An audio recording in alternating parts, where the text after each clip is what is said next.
chers téléspectateurs, nous sommes ici à Rabat où vient de se terminer la finale de la Coupe du Monde des clubs. Finale que le Real Madrid d'Espagne a remporté sur la marque de 5-3 avec un doublé de Vinicius, sacré meilleur joueur de cette finale. Mais en marge de cette finale, nous sommes partis faire un peu le tour de ce pays, le Maroc.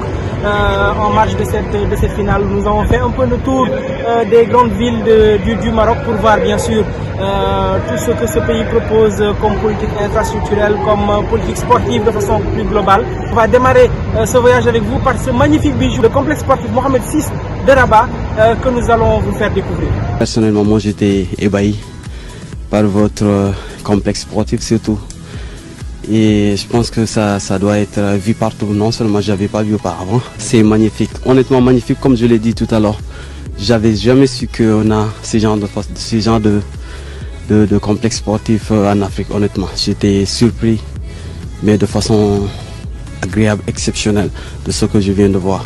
Honnêtement, j'ai fait pas mal de grands clubs, mais je n'ai pas encore vu ça. C'est un écran qui ne laisse aucun visiteur indifférent. Que l'on soit Sadio Mané, numéro 2 au dernier Ballon d'Or, Carlo Ancelotti, entraîneur du mythique Real Madrid ou simple amateur de football, le complexe sportif Mohamed VI de Rabat nous émerveille. D'abord par sa grandeur, ici l'espace semble tendre vers l'infini. Bâti sur environ 30 hectares, ce temple dédié au football est un symbole du sur-mesure dans la démesure.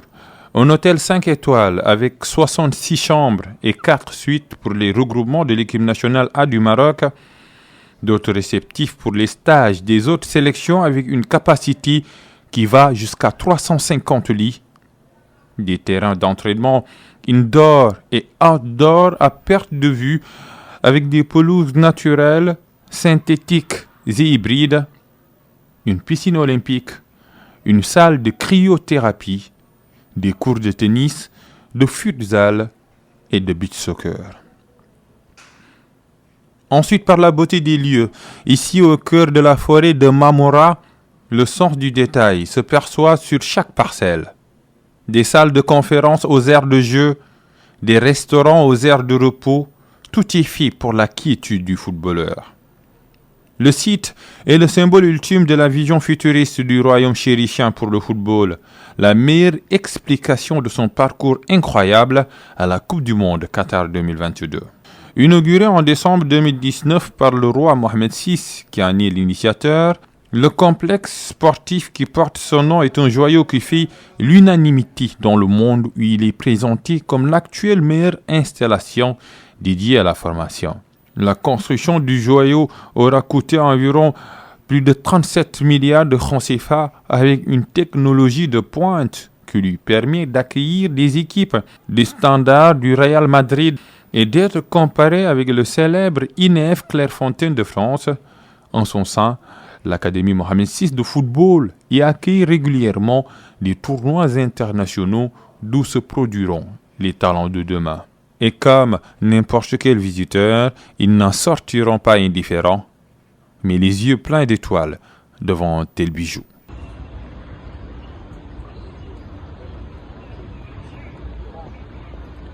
Je vous l'avais dit, ce complexe Mohamed VI de Rabat est un véritable bijou. Pas étonnant d'ailleurs qu'il ait sorti certains des plus grands talents du Maroc, demi-finaliste de la Coupe du Monde 2022 au Qatar.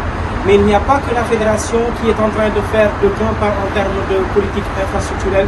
Il y a encore des clubs comme le Raja de Casablanca qui fait des merveilles également à son niveau. Nous allons découvrir à travers cet élément qui va suivre les locaux qui accueillent la petite catégorie, tenez-vous bien, du Raja de Casablanca, l'espace de 7 hectares dédié tout simplement à la formation. Pendant que le Wydad Athletic Club se débattait dans la Coupe du Monde des clubs, son éternel rival, le Raja de Casablanca, travaillait à retrouver la prestigieuse compétition internationale. Cela passe naturellement par la formation et les infrastructures. Deux idéaux qui se retrouvent dans les nouvelles installations de l'Académie du Raja, Inauguré au mois de septembre dernier, cet édifice bâti sur une superficie de 7 hectares est un cadeau de Sa Majesté le roi Mohamed VI, dédié aux petites catégories du club Rajaoui. 4 équipes de jeunes s'y retrouvent en internat, tandis que l'équipe première y effectue des stages par moment, nous dit Hamza Sahiri, directeur général du club. 45 chambres, oui. Des chambres doubles qui sont dédiées. On a 4 bâtiments A, B, C et D. Ce qu'il faut savoir, c'est que le bâtiment A est réservé pour les joueurs de l'équipe première.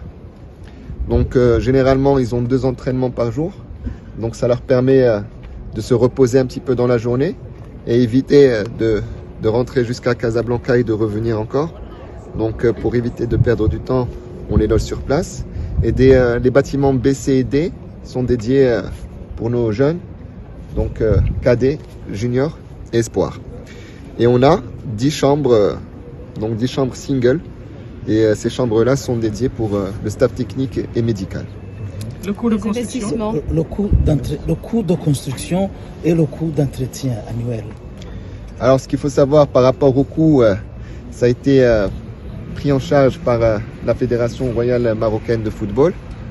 Donc c'est un projet qui a coûté à peu près 8 millions de dirhams. Et effectivement, il y a un entretien. Ce qu'il faut savoir par rapport à l'entretien, c'est qu'aujourd'hui, pendant une période en tout cas de minimum 2 ans, concernant les terrains, c'est pris en charge par la Fédération royale marocaine de football, donc qui font le suivi et l'entretien des différents terrains. D'un coût de construction de 475 millions de francs CFA, l'Académie du Raja est construite à la périphérie de Casablanca et son entretien est assuré par la Fédération royale marocaine de football qui s'occupe également de fournir les pelouses aux normes internationales. Donc il y a énormément de joueurs qui sont sortis de notre Académie du Raja. Pas de cette académie-là parce qu'elle est tout récente, on l'a inaugurée en 2022. Voilà. Bon, donc, mais par contre, juste pour répondre, et si on prend l'exemple de la Coupe du Monde au Qatar, je peux citer déjà l'exemple d'Azdin Ounahi, oui, qui est un joueur qui est passé par la formation du Raja et qui aujourd'hui s'est révélé lors de cette Coupe du Monde et qui a signé à Marseille, effectivement. On peut prendre l'exemple de Jawad Yamir, qui est également passé par la formation du Raja. Jawad El Yamir, qui joue en Liga actuellement. Et on peut prendre aussi l'exemple de notre capitaine, ancien capitaine Badr Banoun. Réputé pour la qualité de sa formation qui a sorti des internationaux marocains de premier plan, le Raja Athletic Club de Casablanca espère, avec de telles infrastructures, connaître un grand bond en avant qui lui permettra de retrouver rapidement la scène du mondial des clubs. Et voilà, le Maroc est résolument inscrit dans une voie de se mettre aux normes dans les grands standards en termes d'infrastructures sportives, en termes de politique sportive, comme on l'a dit. Et pour matérialiser tout ça, nous allons voir dans ce dernier élément un entretien avec Oumar Khiari. Oumar Khiari, c'est le conseiller spécial du président de Fouzi Legja, président de la Fédération marocaine de football. Il nous parle un peu de ce qui sous-tend un peu toute cette politique d'ouverture du football marocain, mais également tout ce qui fait la force de ce football également, qui a été, on le rappelle, demi-finaliste de la Coupe du Monde 2022 au Qatar. C'est le dernier élément qu'on vous demande de suivre. Nous sommes avec Oumar Khiari. Alors dites-nous, le Maroc avec son aspect multiculturel, ses différents sites, ces régions qui ne se ressemblent pas, chacune avec sa particularité, ça fait un beau cahier à présenter pour les ambitions du royaume chérifien pour l'organisation de grandes compétitions comme celles qui viendront, la CAN 2025, la Coupe du Monde 2030. On sait que le Maroc s'intéresse justement à l'organisation de ces 2 grands événements. Personnellement, dites-nous un peu quels sont, à votre avis, ce qui fait un peu les atouts de ce pays. Alors déjà, je voudrais féliciter mes frères et sœurs du Sénégal pour leur exceptionnelle victoire lors du Tchad. Ça fait une belle semence après la victoire lors du CAN, et donc je voudrais saluer mes frères et sœurs du Sénégal et te remercier d'être ici avec nous. Donc aujourd'hui, le Maroc, s'il est allé en demi-finale de la Coupe du Monde au Qatar, je voudrais revenir là-dessus, ce n'est pas seulement une question de chance ou de hasard, une question de génération. C'est également parce que ça fait depuis 2014 que le Maroc travaille, la Fédération royale marocaine de football travaille, sous l'égide de son président M. Fouzi Legja, qui représente l'Afrique au Conseil de la FIFA, a créé un modèle de développement maroco-marocain. Donc on a d'abord travaillé sur l'infrastructure, parce que sans infrastructure, c'est la base. Donc on a construit de nouveaux stades. Aujourd'hui, dans notre dossier de candidature à la CAN 2025, on a la chance de pouvoir proposer 6 stades qui sont tous homologués par la CAF et par la FIFA. On a également créé un nouveau complexe sportif qui est le complexe Mohamed VI de football, qui est dédié uniquement aux équipes nationales et qui nous permet de mettre nos équipes féminines, masculines, mais notamment de jeunes, de s'entraîner dans les meilleures conditions possibles, dans des conditions optimales. Et on a également travaillé à la construction de mini-complexes Mohamed VI dans toutes les régions du Maroc. Ce sont ce qu'on appelle des centres régionaux. Et on a enfin travaillé également sur la construction de nouveaux terrains de proximité, donc avec des pelouses un petit peu partout dans notre pays. On est maintenant à plus de 1000 pelouses. Donc on a pu travailler d'abord sur l'axe infrastructure. Dans un deuxième temps, on a travaillé sur la gouvernance de nos clubs. Pour avoir une bonne équipe de football, on a besoin d'avoir des clubs solides. Une équipe nationale forte demande à ce qu'il y ait des clubs forts. Pour avoir des clubs forts, il a fallu qu'on travaille sur leur gouvernance, notamment par rapport aux finances. Donc on a créé ce qu'on appelle la Direction nationale de contrôle et de gestion, qui accompagne les clubs dans leur transformation en association, ce qui est le cas aujourd'hui. Il faut qu'ils deviennent des sociétés anonymes. Et c'est dans le cadre de la professionnalisation du processus de professionnalisation du football marocain. Dans un troisième temps, on a beaucoup travaillé sur le football des jeunes. Donc on a fait tout un plan pour former nos formateurs. On a également créé des centres de formation pour le Raja de Casablanca, pour Berkane, et le Fatih de Rabat qui en a aussi. Et ce processus est en train de continuer. Et quatrièmement, on a également beaucoup travaillé sur le football féminin. Donc depuis 2019, on a mis en place un plan Marshall sous l'égide du président de la fédération. Le budget du football féminin marocain est passé de 6 millions d'euros à 60 millions d'euros. Et on a déjà des résultats. On a pu gagner la dernière Ligue des Champions féminine. On est allé en finale de la Coupe d'Afrique féminine. C'était au Maroc l'année dernière. Et notre équipe U17 féminine s'est qualifiée à la Coupe du Monde. Et cet été, on pourra observer l'équipe marocaine féminine en Coupe du Monde. Justement, quel est le poids des infrastructures sportives d'envergure dans ces récents résultats que le football marocain a obtenus? Eh bien, il faut qu'on avoue que si on veut que nos jeunes deviennent forts et qu'on ait des talents qui deviennent des grands professionnels et des grands joueurs de football, il faut qu'ils puissent s'entraîner et jouer le football dans les meilleures conditions possibles. Donc ça demande une infrastructure. Comme vous le savez certainement, le Maroc, comme le Sénégal, est un pays où les gens sont absolument fans de football. Les jeunes, les hommes, les vieux, les plus vieux, les plus âgés, ou les femmes et même les enfants. Donc on est dans cette dynamique-là, mais c'est surtout sous l'égide et sur la vision de Sa Majesté le roi du Maroc, Mohamed VI, que Dieu l'assiste, qui, lors des assises de Skirat en 2008, a développé un grand projet pour le sport marocain. Et nous, au niveau de la Fédération royale marocaine de football, à notre petit niveau, on a essayé d'appliquer cette vision-là. Et ça a commencé par un travail important à faire sur les infrastructures. Alors, on va parler de l'équipe nationale A, qui a émerveillé le monde au Qatar il y a quelques semaines. Justement, est-ce que le Qatar déjà est un modèle pour le Maroc dans l'éventualité de l'organisation d'une compétition d'envergure? Parce qu'il y a eu beaucoup de doutes venant du monde occidental à propos de la capacité du Qatar ou du monde arabe à tenir une telle compétition. Et finalement, on a vu que ça a été peut-être la plus belle Coupe du Monde de l'histoire. Moi, je suis assez d'accord avec ce que tu as dit. C'était une très très très belle Coupe du Monde dans des conditions exceptionnelles. J'y étais personnellement. Je pense que le Qatar a donné une très belle image de leur pays. Maintenant, le Maroc, bien sûr, on peut s'inspirer des expériences des uns et des autres, mais nous, on se concentre aussi sur notre propre modèle. Mais je pense que, comme vous l'avez dit, il faut absolument féliciter le Qatar pour l'organisation de cette Coupe du Monde. Et je suis assez d'accord pour dire que c'était quand même l'une des plus belles Coupes du Monde à laquelle on a assisté, si ce n'est la plus belle. Au Sénégal, on nous parle d'une demande, d'une requête, une forme de trophée des champions entre le champion d'Afrique et l'équipe africaine qui a fait le meilleur parcours à la Coupe du Monde. Pourquoi pas un match amical qui pourrait justement permettre à ces deux sélections qui ne se sont plus affrontées depuis quelque temps, un dernier match amical ici au Maroc.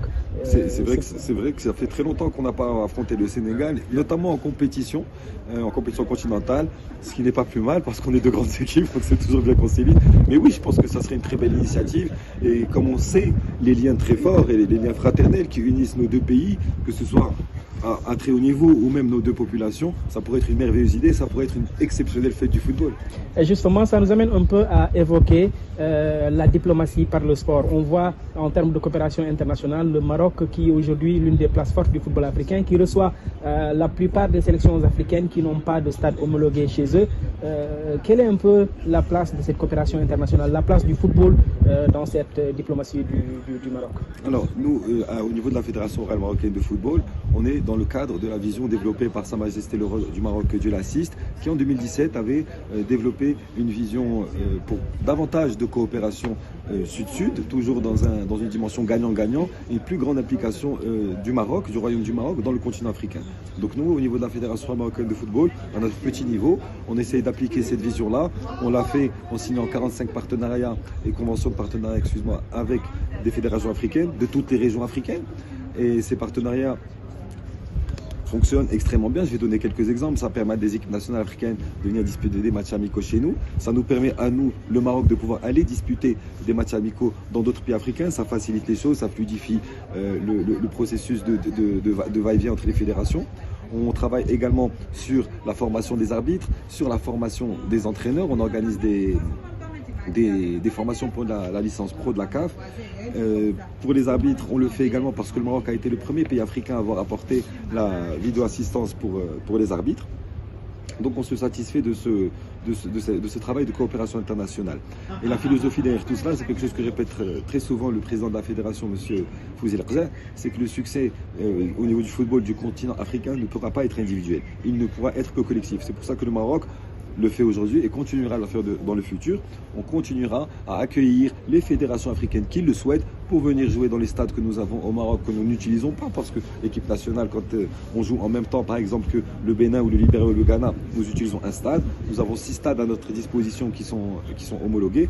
Donc, comme on le dit au Maroc, marhaba, bienvenue à ceux qui veulent venir pour disputer des matchs chez nous. Mais pas seulement. On a ce complexe Mohamed VI de football qui bénéficie, qui est doté de toutes les dernières innovations technologiques. Et c'est avec plaisir qu'on invite les équipes africaines qui le peuvent et qui le souhaitent à venir profiter d'une expérience, de faire des stages d'entraînement dans ce complexe. Le Maroc qui la joue collectif comme sur le terrain, c'est pas que sur le terrain que le Maroc joue collectif finalement, même dans les instances, dans l'administration de son football. Nous étions avec Omar Yari, conseiller du président Fouzi El-Qza de la Fédération royale marocaine de football. Merci beaucoup de nous avoir accueillis. C'est moi qui vous remercie.